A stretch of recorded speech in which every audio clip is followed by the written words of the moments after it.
Bonjour à tous. Aujourd'hui, nous sommes en compagnie du docteur Antoine Bourgeois de l'hôpital vétérinaire de Sherbrooke. Donc, bonjour Antoine. Salut Luc.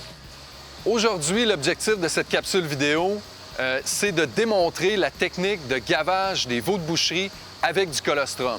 Donc, on sait que dans les élevages vaches-veaux, la santé, c'est un point qui est excessivement important. Il y a différentes maladies qui peuvent causer des problèmes, notamment des maladies qui sont associées à de la mortalité, ce qui amène pour les producteurs des pertes économiques qui peuvent être considérables. Donc, lorsqu'on parle de santé des veaux, il y a des choses qui sont importantes. Une des choses importantes, c'est qu'on veut limiter le plus possible l'exposition des veaux aux différents agents pathogènes qui peuvent être présents dans l'environnement. Mais aussi, on veut s'assurer de maximiser la résistance de ces veaux-là aux différentes maladies. Et la première chose à faire, la chose la plus importante, c'est assurer un apport adéquat en colostrum. Donc, Antoine, est-ce que tu peux nous parler un peu plus de l'importance de la régie du colostrum dans les élevages vaches-veaux? Le colostrum va être la première et la plus importante ligne de défense d'un veau nouveau-né. Étant donné que le placenta de la mère est complètement imperméable au transfert d'anticorps, la totalité de son système immunitaire pour les premiers mois de vie va venir du colostrum qu'ils vont ingérer dans les premières heures de vie. Le colostrum et le système immunitaire vont permettre d'éviter d'avoir des maladies néonatales qui pourraient causer des problèmes dès les premières journées de vie. Sinon, c'est d'intervenir le plus rapidement possible pour donner une quantité et une qualité de colostrum le plus adéquat possible. Donc, Antoine, on sait maintenant que c'est important, un apport de colostrum. Dans quelle situation doit-on gaver un veau avec du colostrum? Le défi, c'est d'intervenir le plus rapidement possible et de se rendre compte si le veau a pris le colostrum qu'il avait à prendre ou pas. Si on a assisté au vêlage, il n'y a pas de problème. On est capable de dire s'il l'a fait ou pas. Par contre, si on était absent lors du vêlage, c'est d'avoir certains indices qui vont nous permettre de juger si le colostrum a déjà été pris ou pas. La propreté des trayons, des quartiers qui ne seront pas nécessairement balancés, donc un quartier qui aurait pu être bu et vidé au complet. L'état du veau, son état de confort, son état au niveau digestif, si c'est un veau qui a l'air d'être plein ou pas. Tous des facteurs qui vont nous permettre de dire que c'est un veau qui a bu ou qui n'a pas bu. Donc, en intervenant le plus rapidement possible, on se donne les meilleures chances possibles que ce veau-là ait un système immunitaire adéquat.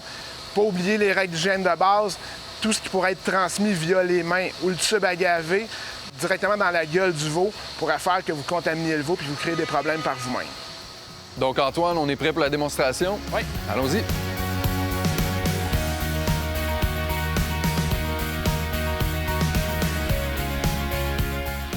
Ce que vous allez avoir besoin pour l'intubation, une paire de gants pour être certain que les mains restent propres, un sac à gaver, idéalement avec une boule à l'extrémité.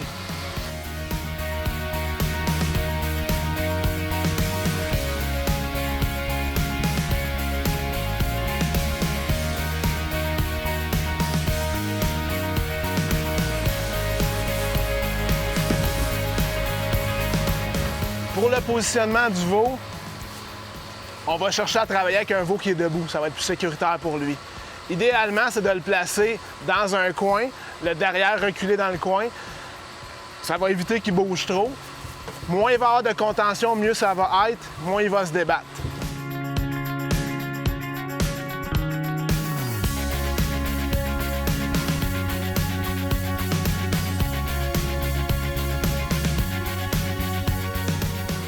Pour l'intubation, on ouvre la gueule. Tranquillement, on met le tube dans la gueule, puis on laisse le veau avaler. Si jamais on n'est pas certain, si jamais ça n'a pas l'air de fonctionner, tout simplement ce qu'on fait, c'est qu'on ressort, puis on recommence. On ne pousse pas.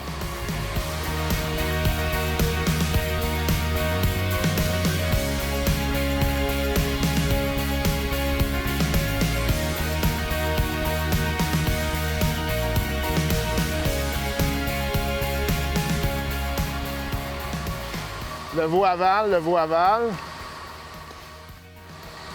Je m'assure qu'on est à la bonne place.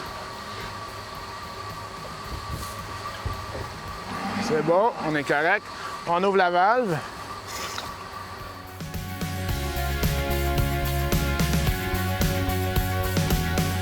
On va contrôler la vitesse avec laquelle ça va rentrer à la hauteur qu'on garde le sac.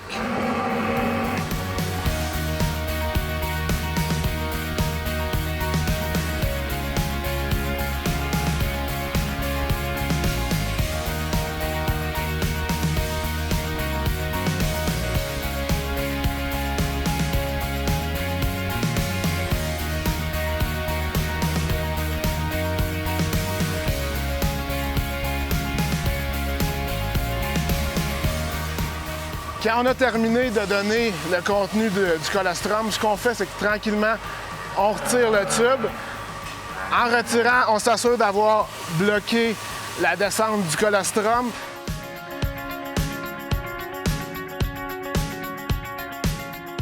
Une fois que l'intubation est terminée, tout ce qui reste à faire, c'est de rincer avec de l'eau tiède pour enlever ce qui reste de colostrum ou de lait, de nettoyer avec de l'eau savonneuse plus chaude, rincer et suspendre pour permettre de sécher.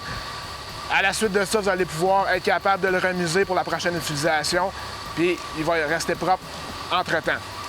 Idéalement, vous devriez avoir un sac à gaver pour le colostrum, les veaux naissants, pour qu'il reste propre et qu'il n'y ait pas de contamination, et un autre sac à gaver pour les veaux qui sont atteints de diarrhée dans lequel vous allez donner des électrolytes. Comme ça, on minimise les chances qu'il y ait des problèmes de transmission d'un animal malade vers un animal qui n'est pas malade. En terminant, Antoine, est-ce que tu peux nous rappeler les éléments importants concernant le gavage des veaux de boucherie? Première étape, c'est d'avoir un tube qui est propre et en bon état, de bien positionner la tête du veau, de tranquillement insérer le tube et de laisser le veau l'avaler, vérifier la position du tube, administrer du colostrum de qualité en quantité suffisante,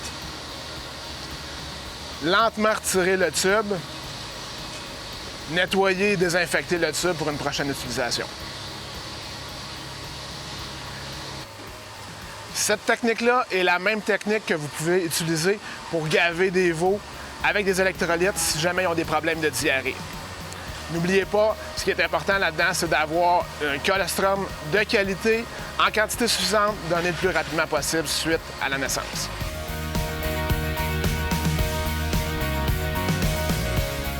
Donc, merci beaucoup, Antoine, pour cette démonstration. En terminant, peut-être vous mentionner que ce qu'on a démontré aujourd'hui, c'est seulement une petite partie de la régie du colostrum. Il y a beaucoup d'autres choses à savoir. Maintenant, si vous avez des questions supplémentaires, la personne la mieux placée pour y répondre, c'est votre médecin vétérinaire praticien. Autre élément à mentionner, actuellement, il y a des visites zoosanitaires qui sont disponibles dans le secteur vache-veau, dans le cadre du programme intégré sur la santé animale au Québec. Donc, n'hésitez pas à demander à votre médecin vétérinaire de faire cette visite-là en votre compagnie. Une des parties de cette visite-là porte sur justement la régie du colostrum. Donc, ça peut être intéressant de faire cette visite si ce n'est pas déjà fait. En terminant, j'aimerais remercier tous les producteurs qui ont visionné cette capsule vidéo. Donc, merci beaucoup et je vous souhaite aussi de la santé au niveau de vos veaux principalement, de votre élevage. Donc, merci à tous.